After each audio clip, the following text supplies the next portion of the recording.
So I love this concept of humaning, and I'm not exactly sure how this is going to go, but I just got a thought when I was in my chair that a couple of things that are really big that would have been potentially even taking me out if they went wrong came up, and I immediately was like, no, I will not think about this. I'm sure that this is going to resolve. Because everything's always working out for me. That's right. So then I take smaller circumstances, but for big things that I really want. One day I was visualizing, I was inspired to do it. I felt the man that I wanted wrap his arms around me, and I was just laying in bed and feeling the ease of having coffee together. An hour later, a man that I've known for 10 years that I haven't seen in a long time sent me a message that said, I've had a crush on you for the last 10 years. I have felt the same way. And it was with shocking speed that I enjoyed this giddy, good feeling, that I started to focus on the 10% of it that was a little out of place. And I'm like, what are you doing? Why would you do that? Humaning, yes. And I'm noticing in every area of my life, like I live such a good life, and I've been following you for over a decade. And actually, we've been following you. You think you're following us. You're the one stirring all the trouble up. You're the one putting all the stuff in the vortex. You're the one pointing at what you want us to give our attention to. Yes. So I'm looking at the next leading edge step for me to really just do that hard when I look in that direction of something that legitimately is not what I want, whether it's in business or anything or a relationship, and just say, no, I don't have to consider that. Because it's either this or something else. Let's chew on this for a little bit, because when you say no, the universe says she wants a lot more of that. Because there's no such thing as no in this attraction-based universe. You're really going to like this, so let's just chew here for just a little bit. Start with something that you know really well. There's only attraction, there's no assertion. So that means when you get something that you don't want and it feels like somebody else is involved, it feels like they're after you, so you feel resistance about it. You sort of want to push that away. But when you stop for a moment and remember the most essential, absolute premise of all that you know, there's no assertion. So if there's no assertion and it feels like something's coming at me, what's up with that? Oh, I'm attracting something that I'm trying to push away and blaming them. You don't want to go there, do you? Blame does feel better than guilt, but that's what's happening. As Esther's been chewing on this recently and chatting with a few friends about it that are just enjoying the hands-on feeling of creation, she remembered an analogy that we offered years ago about, imagine your garden hose is out there in the dirt of the garden, and it's been raining, and some dirt, soil, is washed up into the hose. But when you open your valve and let some water flow, it all washes right out. It all washes right out. And it doesn't have to be a fire hose kind of pressure to wash it out. It just has to be gentle. And so as you are meditating on a regular basis and looking for positive aspects, reveling in the deliciousness of your life as you so often do, then you've just got that steady flow, that ease and flow of well-being flowing from you, which puts you in a position where you can't negatively attract and positively attract at the same time. You're doing one or the other. For Esther, there was something about acknowledging, wait a minute, this person is doing something to me that I don't like. And it feels for sure like that person is doing it to me, or that this situation is doing it to me. Until I remember there's no assertion. So if there's no assertion and only attraction, then my problem is that I've got this push and pull thing going. I'm calling something to me with my vibration that I'm not willing to own up to, and trying to push it away with my words, which I've always believed in because that's what humans do. Wow. So I'm attracting stuff I don't want, blaming everybody else for it when it's me doing it, and then trying to use my words to make it better. How's that working out for you? It never works, but understanding that that's what you're doing. So Esther began saying, I'm going to own my stuff. She used a different word. She got it from somebody else. I'm going to own my vibration. So things are going really well. She's like you. She has a wonderful life. But sometimes stuff happens that she feels uncomfortable about. And so she started thinking, now, wait a minute. There's no assertion. So all my previous premises are flawed as I think you're doing that to me. You situation, you traffic, you economy, you whatever you are, you government, you politics, you personal whatever.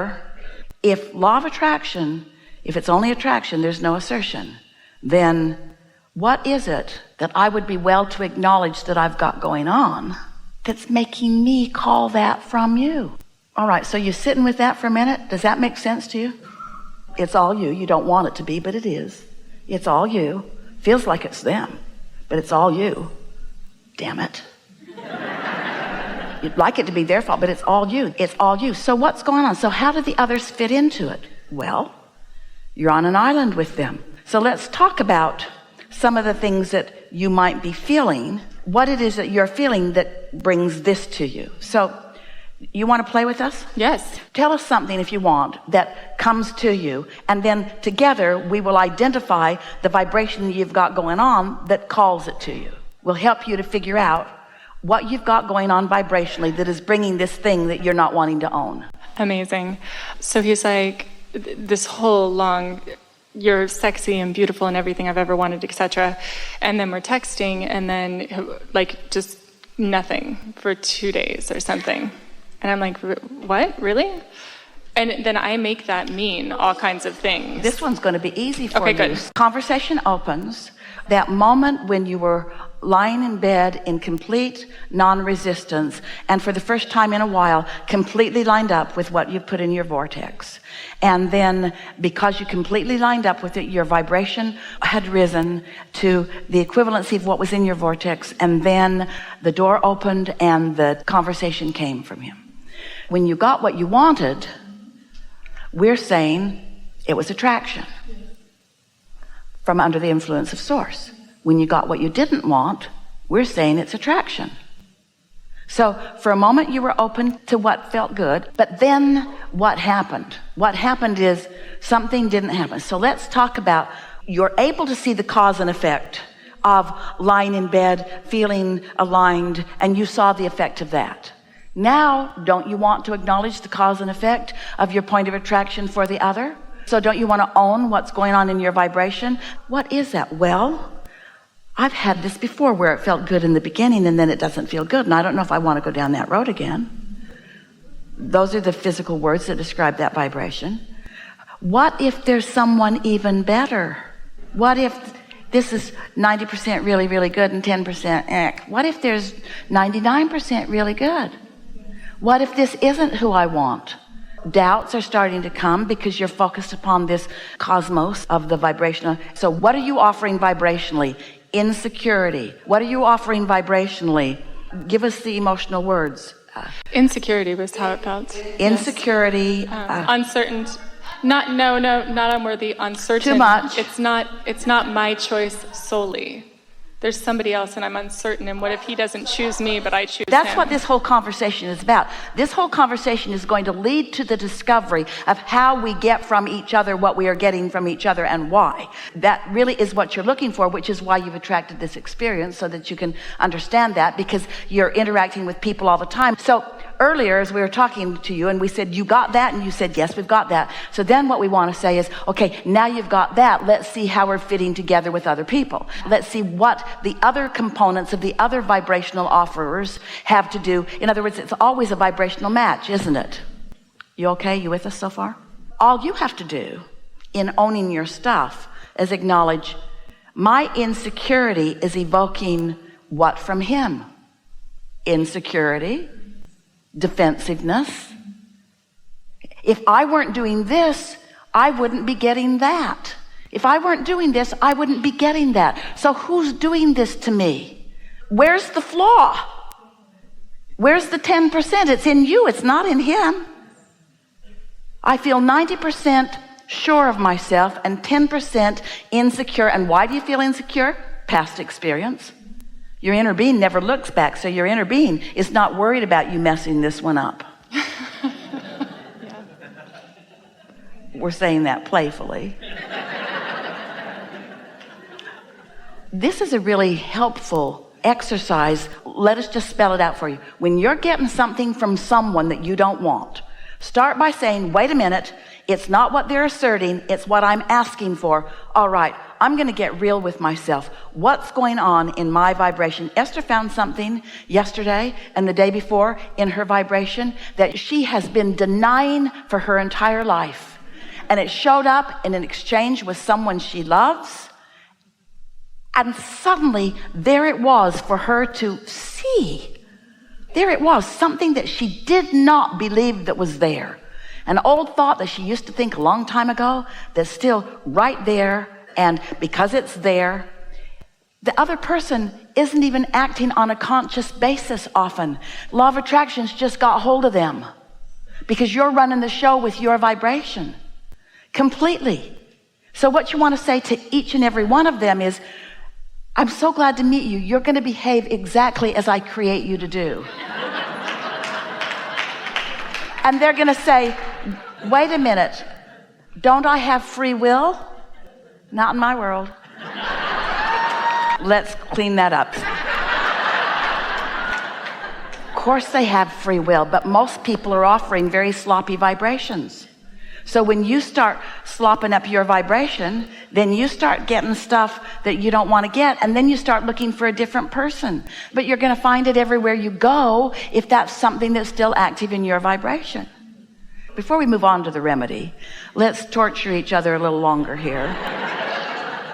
Because our friend earlier was talking about vibrational or emotional paradoxes. And we say there aren't any emotional paradoxes. Because what you've got going on vibrationally is going to be matched with precision. So if you're getting something, it's coming to you as a precise match of something that you're offering. So if you're getting something that you don't want, then you've got a vibration that you want to adjust. Don't you love knowing that? This is what hands in the clay is. And how are you going to know that if you don't have a life experience that causes you to look for it and find it? Yes? Because your inner being is not going to assert that knowledge into your experience. You've got to ask for it. You've got to attract it. Play with this a little bit, if you will. Let's identify some other emotions that don't feel good. And then let's talk about vibrational matches, emotional matches, and maybe circumstantial matches. Sure. Well, the insecurity, but like a lack of, just like the I'm not doing it right, the lack of abundance or lack of knowingness.